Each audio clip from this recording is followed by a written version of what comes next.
partir do 15 de xuño de 1977, constatado que non había ruptura democrática, e logo coa Constitución, que efectivamente pon en marcha un novo sistema político, hai digamos, dúas maneiras de entender o que se debe facer. E hai unha posición que considera que a autodeterminación se pode conseguir a través dun proceso, incluso entrando no proceso tanto constitucional como estatutario, e hai a outra que dice, Xabía, non é posible, non é viable realmente. E iso plantéxase xa na realidade. Moita xente, dos que estábamos na NPG nese momento, consideramos que, frente á realidade de que iba a haber unha sección democrática frente á ditadura e que iba a haber un certo recoñecimento das nacións sin Estado, das nacionalidades, frente ao centralismo uniformizador e o casticismo español, consideramos que había que, diríamos, dar un paso e traballar nese sentido, estableciendo para Galicia un marco político que dará lugar á construción nacional. Que houve que levantar outra organización, e esa organización chamouse inicialmente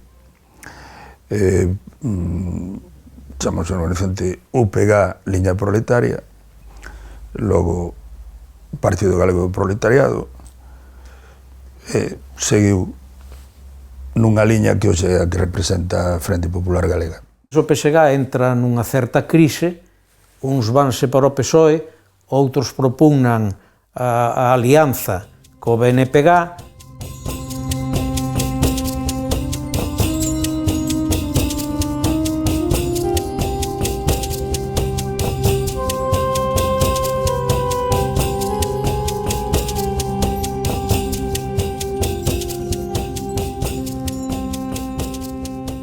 Se decía que éramos sectarios e todo isto, pero o certo é que non fomos capaces de unificar e absorber a outros proxectos sindicales. Fomos capaces de capitalizar, creo eu, a oposición ao Pacto da Moncloa e probablemente nos empezamos a labrar unha imaxe de sindicato que servía para algo, que era capaz de dar a batalla, e nese proceso de desencanto global que había, pues, bueno, fomos capaces de irnos abrindo camiño e medrando.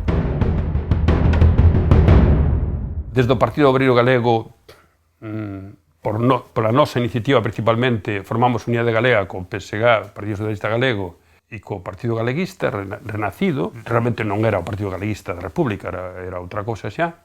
E conseguimos nas eleccións, se non recordo mal, municipais do 79, un resultado moi interesante, non? De tal forma que, despois da negociación cos partidos da esquerda, conseguimos a alcaldía de Coruña.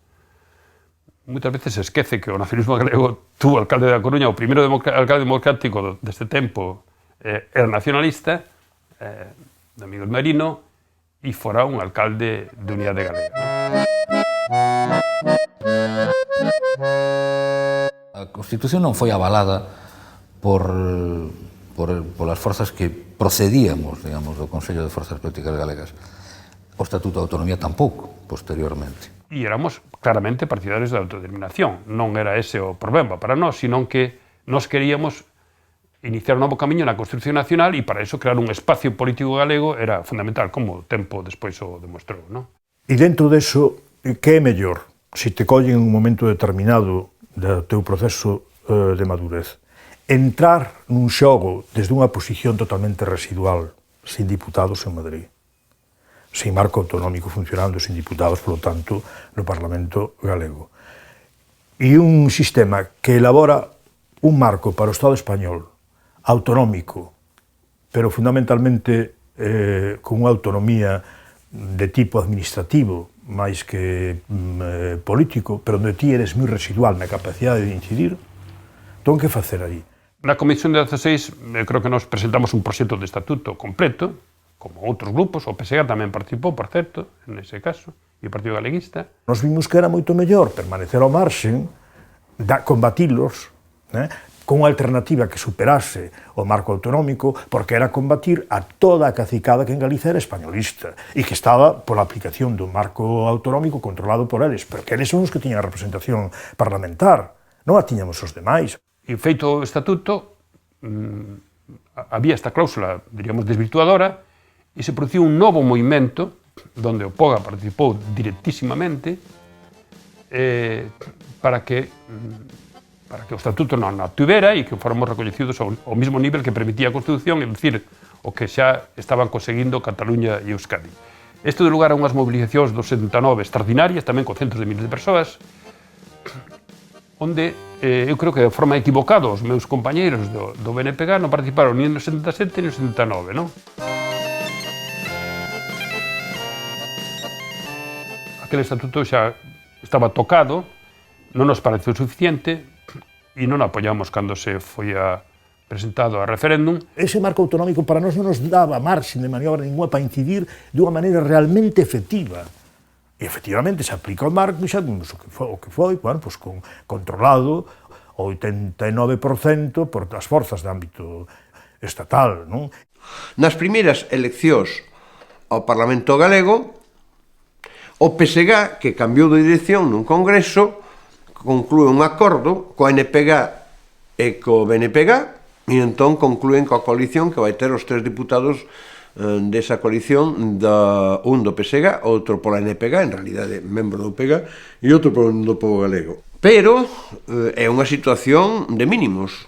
3 diputados sobre un total de 70 naquele momento, e con un complemento no espacio nacionalista cualitativamente moi relevante que a esquerda galega, montada a partir do POGA por Camilo Nogueira, e que saca como diputado a Camilo Nogueira. A primeira lei que se presentou no Parlamento, a primeira en galego, polo tanto, tamén, foi a Lei de Normación Lingüística. O que tiñamos na idea era utilizar o espazo autonómico para avanzar cara a autodeterminación. Moitas leis que nesa legislatura e na seguinte procederon de nós. A Lei do Valedor do Pobo, a defensa das autovías, do tren de alta velocidade, as propostas sobre a lei de comarcas, a lei de símbolos. O nacionalismo continuamos aínda na perspectiva da ruptura democrática, da ruptura. Isto hai que reventarlo, non? Nós non estamos dispostos a prestar xuramento a unha Constitución que non aprobamos. A que leva iso? Que somos expulsados do Parlamento,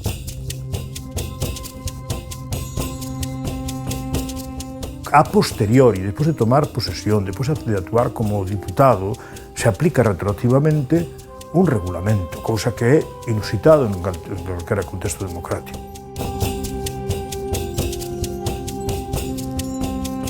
Aquel consenso que deu lugar ao novo sistema político, había fendas maiores das que mellor creímos no ano 77, 78, e había un sector que un sector con moito poder, sobre todo armado, que quería regresar ao franquismo. Non? O que había era unha especie como dicindo, por onde vamos ir?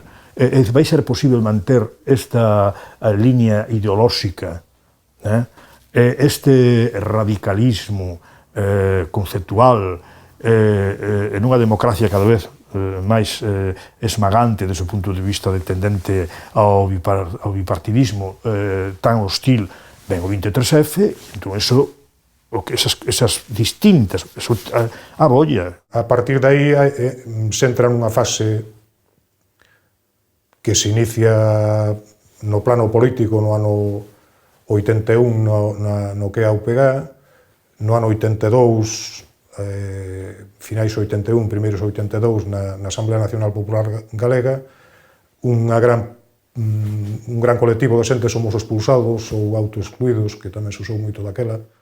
Estábamos nun punto en que se podría de novo marginalizar completamente e levar á desaparición do que fora o Movemento Nacional Popular Galego. Iso levou a un conflito interno forte, se resolve o coido que da peor maneira, de feito tarda moito en recuperarse a imaxe pública do nacionalismo de esquerdas. Eclosiona a Confederación Xeral de Traballadores Galegos baixo a bandeira precisamente do sindicalismo galego sen ataduras, pois empeza un camiño que fixo unha especie de media elipse cada un, porque nos dividimos para chegar ao mesmo sitio.